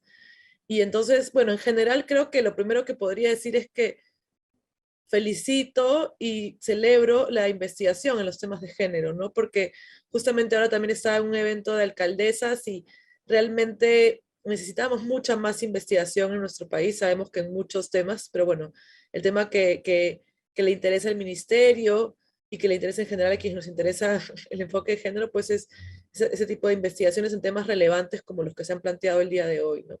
El tema de la violencia me parece muy importante y me quedo con una cuestión, una sugerencia que plantearon en la investigación sobre la moderación de los mensajes de odio, ¿no? Creo que efectivamente lo veo en las campañas que saca el ministerio y en general en las redes, hay mucho mensaje de odio y creo que efectivamente hasta donde tengo claro, no sé si ya existiría una política clara de cómo manejarlo, ¿no? Entonces, sin duda alguna, necesitamos en estos momentos tener respuestas más asertivas. No sé, también, evidentemente, no podemos, y como decía, en esta segunda investigación, para comentarla, me parecía muy importante el comentario que se había hecho sobre el abordaje de la trata de personas. Creo que es muy importante poder no solamente mirar al adolescente, digamos, como víctima, ¿no? Sino también tratar de entender el otro lado, que como bien se ha dicho, no es mencionado para nada, ¿no? Que es el de la tratante, el tratante o el, el consumidor, no sé exactamente cuál es la palabra exacta, el explotador sexual, etcétera, ¿no? Cliente explotador. El consumidor. Entonces, explota. Entonces creo que hay una necesidad de tener un enfoque de género más complejo y que estoy segura y sabemos en el ministerio que es un pendiente, ¿no? Entonces, de alguna manera, sacar también esta visión que se centra en el tema sexual, como bien también se ha dicho, que como comentaba, tiene también una connotación moral o moralista, y más bien pasar a entender también las dinámicas estructurales que se han mencionado ahora, ¿no? Y no es casual, digamos, que la trata esté en determinadas zonas, que está vinculada a determinadas industrias o comercios, etcétera, ¿no? Entonces, y como también se ha dicho acá, que se trata de adolescentes o jóvenes de estratos más pobres, se ha identificado ¿no es cierto?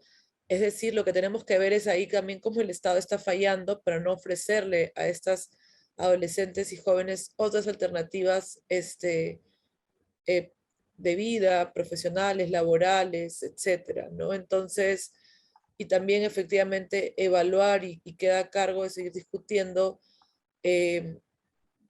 cuáles son los caminos posteriores a la permanencia en esos espacios, ¿no? De alguna manera, si queremos cumplir como sociedad, creo que tendríamos que hacer un seguimiento de un poco más mediano plazo sobre este tema, porque sabemos que la salida no es sencilla, que el retorno a la trata, aunque en estos casos no se vio mucho, suele también ser bastante común, porque efectivamente es una salida económica y no tenemos nada mejor que ofrecerles a las jóvenes, ¿no? Entonces también, como siempre decimos, la idea de esta gestión es también, y del gobierno en general, es como ser más, un Estado más presente, ¿no? Entonces, claramente se puede decir que se le ha fallado a estas jóvenes, ¿no?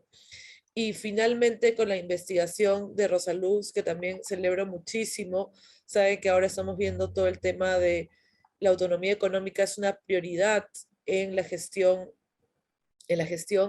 y me parece importante lo que tú mencionabas al inicio sobre el vínculo entre incremento de ingresos y violencia, ¿no? Yo creo que nosotras, y eso es algo que está mucho en la literatura sobre microcréditos, emprendimiento y etcétera, que es el vínculo con la violencia, ¿no? Y cómo nosotras también, o la gestión, el ministerio, tiene que tener claro esas variables para no terminar generando ese tipo de cuestiones, o de alguna manera teniendo un acompañamiento que impida o module las relaciones, ¿no? Como que acompañe las relaciones de pareja en los momentos en que tiene un programa específico para digamos, la autonomía o la generación de recursos para las mujeres. En ese sentido, yo creo que queda muy preciso lo de la investigación, y también te pediría eventualmente que pudiéramos también compartirla y sumarse a este proceso que vamos a tener de mujer emprendedora, ¿no? Y también efectivamente lo que tú reclamabas sobre la violencia ejercida en este último tiempo. Lo que necesitamos, en específicamente el contexto del COVID, todos sabemos que la violencia se ha incrementado. Podemos efectivamente suponer que está vinculada a estos otros elementos, digamos, de crisis social, de crisis económica, de crisis sanitaria, etcétera, ¿no? Yo creo que también es importante porque eso nos permite hablar de la violencia desde lugares más complejos, ¿no? Donde entendemos que hay una serie de cuestiones que se intersectan para explicar la violencia y la estructura patriarcal, ¿no? Entonces yo creo que sí, sí es, saludo la investigación, saludo que desde la economía, además, y mujeres en la economía, podamos estar teniendo estas investigaciones, así que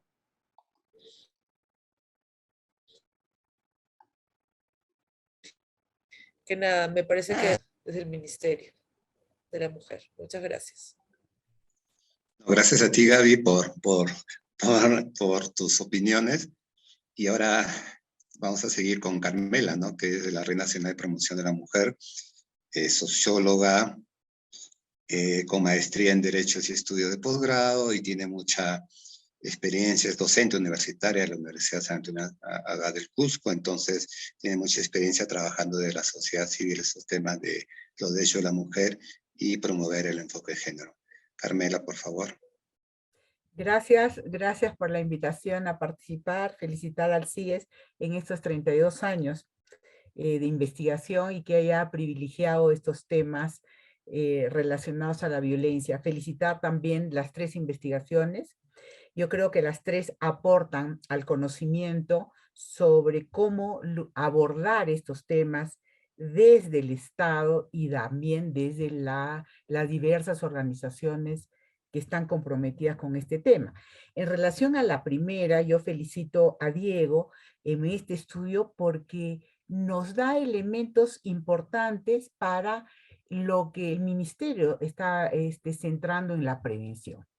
Y eso tiene que ver con los mensajes y con los discursos y con la evaluación que han hecho este estudio de estas 2 campañas sobre concientización y los vacíos y las cosas que no se ha logrado, los vacíos que hay en los mensajes. Yo creo que ese aporte de esta investigación es muy importante para que, por ejemplo, desde el ministerio hay una necesidad de campañas de comunicación permanentes y sistemáticas para justamente cambiar esos estereotipos, esas visiones que se tienen frente a la violencia, romper la naturalización de todos los estereotipos, y creo que esta investigación aporta eso. El ministerio tiene que tener también recursos para hacer de esto una campaña sostenible, y los aportes que nos han dado sobre los vacíos que hay, los temas de estos, podríamos decir, como decía Diego, ¿no? Que hay, no se logra, y ahí creo que radica la importancia de este estudio, que estas dos campañas no logran en la práctica el objetivo inicial que se probó, porque justamente los mensajes tienen debilidades en cambiar estas formas, esta naturalización de la violencia, de la discriminación de todo tipo, ¿no? Discriminación por orientación sexual, discriminación de género, y creo que tiene que ver, el aporte va a ayudar mucho a los comunicadores a mejorar este tipo de campañas. En segundo lugar, la segunda investigación de las amigas a las que conozco muy cercanamente sobre este tema de la trata, creo que el aporte, uno de los aportes importantes es que nos dice el problema que hay tanto en los servidores o en los operadores de justicia, en la que no ha cambiado mucho estos estereotipos de género y que se plantean en el tratamiento. Pero también hay una preocupación que nos señala la investigación en relación a esta data que dice que de 17 niñas a las que se han entrevistado, 7 de ellas son madres de 16 años. Nos pone en cuestión en que los centros, los CAR, hay un vacío en trabajar el tema, aparte de la protección, etcétera, el tema de la salud sexual y reproductiva. También nos plantea que los servicios hay un vacío de qué hacer después que las niñas salen de eso. No hay servicios para continuar el apoyo a estas jóvenes para que no vuelvan a la trata. No hay servicios desde el Estado y no hay servicios desde las diversas organizaciones. O si hay muy pocas. Entonces creo que nos dan elementos. Y otro aspecto importante que señala en la investigación es el tema de la familia. El tema el regreso a la familia, que es un factor que ha sido producto de su salida. Creo que hay el tema de la concepción de familia tiene que cambiar, y en estas niñas particularmente. Creo que la investigación nos brinda eso, las posibilidades de los retos de nuevos servicios para estas niñas, de cómo debe cambiar la atención a las niñas en los centros, en los CAR, y también nos plantea la necesidad de cambiar la formación o insistir en los servidores. Ya Carmen nos explicó el tema de estos estereotipos de género que perciben, el tema el tema de las vulnerabilidades, cómo se maneja el asunto de cuando tienen niñas con este tipo de problemas. Yo creo que avanza bastante, sobre todo en los retos futuros, de la atención, tanto por el lado de los servidores y tanto de los servicios de protección, que replantea, hay que hacer una revisión realmente de estos servicios, y te pone el reto de plantear nuevos servicios para aquellas niñas que salen, que tienen 17 años, porque estos servicios son hasta los 17 años, es decir, de ahí, una vez que salen, de qué manera el Estado tiene que brindar también para ayudarles a estas niñas a no reincidir, y también brindarles las seguridades y las posibilidades de otro tipo de empleo, ¿no? Entonces, creo que esta investigación ayuda mucho a los retos futuros.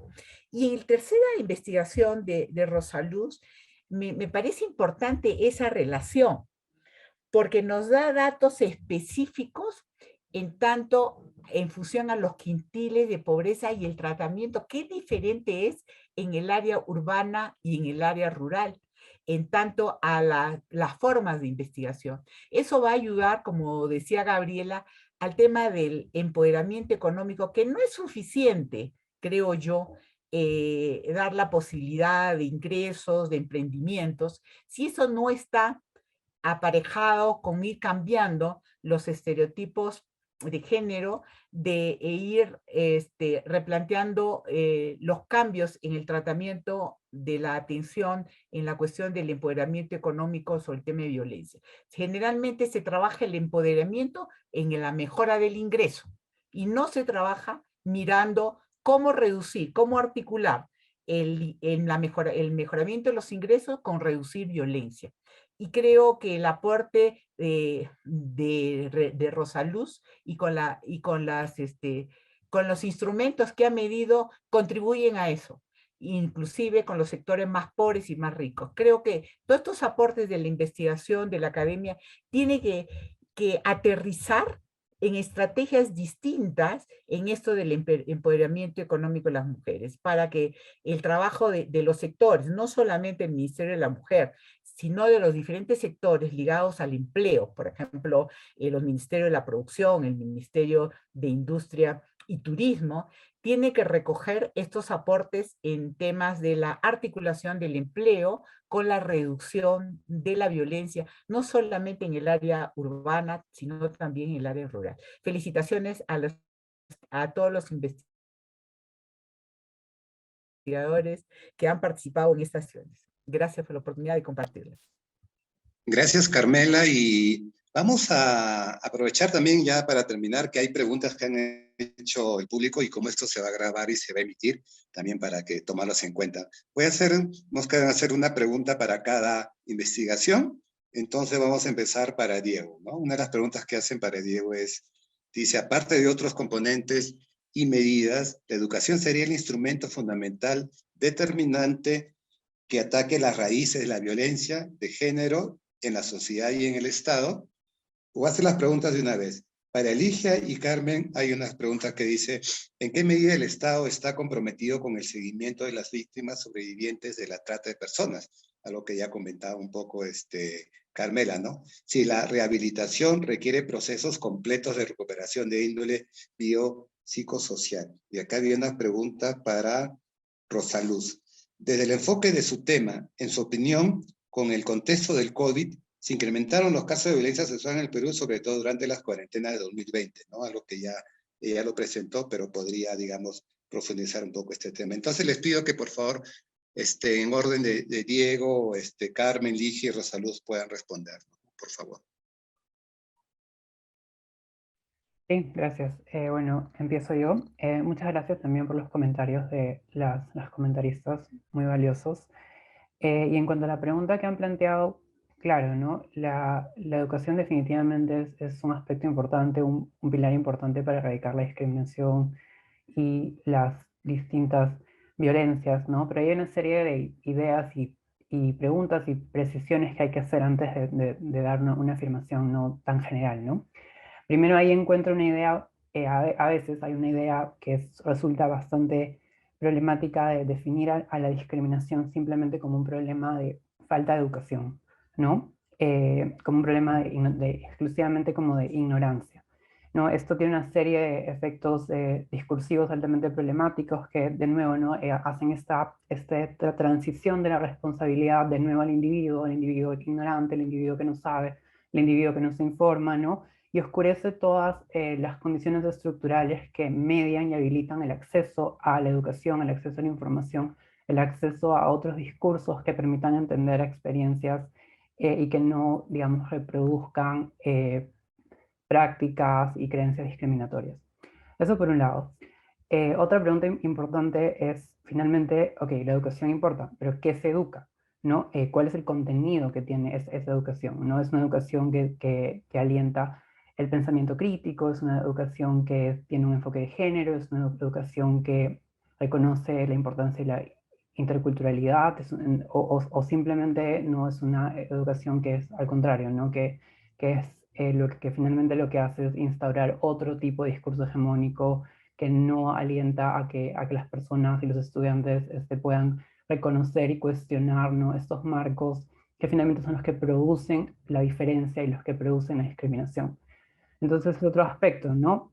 Otro aspecto que hay que también pensar. Y por último es a quiénes se educan, ¿no? O sea, quiénes son los que tienen acceso a la educación finalmente, cómo es que se estructura este acceso, y eso también es importante, ¿no? O sea, la educación por sí sola no va a ser la única solución porque finalmente la educación no llega a todas las personas. Entonces, yo creo que mientras que no, o sea, mientras que no se incorporen, no se adicionen medidas políticas que aseguren la redistribución y reestructuración económica, la educación como única forma de erradicar la discriminación y la violencia se va a ver bastante limitada. Y bueno, eso, gracias. Gracias, Diego. Ahora entonces, Bueno, seguiré yo. Carmen y Ligia. Primero Carmen, a ver. Okay. Sí, mira, creo que respecto a la pregunta sobre el monitoreo, sobre cómo se le hace acompañamiento, no, lamentablemente no hay un sistema y no se le hace un acompañamiento. Como tú has visto, de 8 mujeres entrevistadas adolescentes, que entraron adolescentes, se han vuelto madres 7.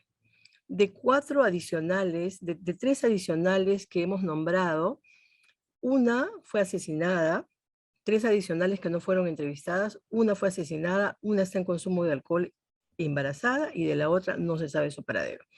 Esa situación es una situación que refleja que no hay un contacto del Estado, no hay un programa del Estado con una visión de reparación. Le llaman reintegración a volverla a su lugar de origen. Y su lugar de origen es un lugar de pobreza o extrema pobreza, una posición donde ella no tiene el empoderamiento económico que se requiere para poder vivir con dignidad. Entonces, su escenario de sobrevivencia, de alguna manera, se ve recortado. Como vemos, no tiene secundaria completa siquiera, y sus ingresos van a ser los de una mujer pobre sin secundaria completa. O sea, su vida está relacionada con la feminización de la pobreza, y nosotros, el Estado necesita hacer un programa, como señalaba, de reparación, y que su contacto de seguimiento no sea por la vía telefónica, ¿no? Es una cosa fundamental que haya un sistema de seguimiento, de acompañamiento, y nosotros también proponemos un programa de reparación con bonos para A, la calificación laboral, B, la sobrevivencia, porque estas niñas salen a la nada. O sea, si no salen calificadas laboralmente, ¿de qué pensamos que van a vivir? Y realmente esa salida, digamos, a través de conseguirte una pareja y una maternidad, sí, nos hace cuestionar realmente que no solamente no hay acompañamiento, sino nos hace preguntarnos e interrogarnos, y nos interpela a nosotras también sobre qué están escuchando las chicas en el sistema de atención, y nos lleva a proponer que el personal debe ser acreditado, no son cursos adicionales, debe ser acreditado, debe ingresar al servicio un personal que con garantía maneje los enfoques de género, interseccionalidad, los variables de pobreza y todo lo que sea necesario para atender a esta población. Sin más, porque entiendo que hay otras personas que también pueden hablar, incluso mi colega, quiero sí no dejar de agradecer a Elizabeth Salmón, nuestra asesora, a Luciana Reati Amat y León, también asesora, y a 4 lectoras que han hecho que esta investigación tenga esta calidad.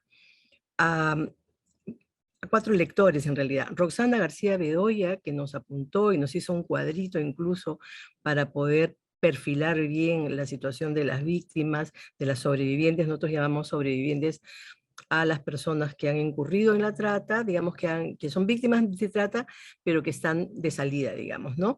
A Grecia Rojas, por su anotación sobre el tema con la vinculación laboral y la migración, a Christopher Shepard por anotarnos sobre el tema de la capacidad de agencia y leer estas representaciones en el marco del modelo económico. Y también tenemos entonces a Nancy Tolentino, que nos refirió y que ha sido una, digamos, asesoría y reflexión digamos, muy profunda respecto a las recomendaciones que estamos dando y sobre todo al sistema de monitoreo. Muchas gracias. Bueno, y a Gustavo López y Luz Martínez, que son los editores de nuestra investigación, que cuando la vean impresa, pues van a ver su sello. Muchas gracias, Jorge. Gracias, Sí, Carmela. Jorge, Y agregar gracias solamente a lo que decía a Carmen, Gabriela. Perdón, dale, Ligia. este tema tenemos en los protocolos de atención de las distintas instituciones que están a hacer el trabajo de atención y protección, los planes de vida, ¿no? Como una acción que deberíamos ir acompañando, pero esos planes de vida no se desarrollan cuando las adolescentes sobrevivientes están en las casas de acogida.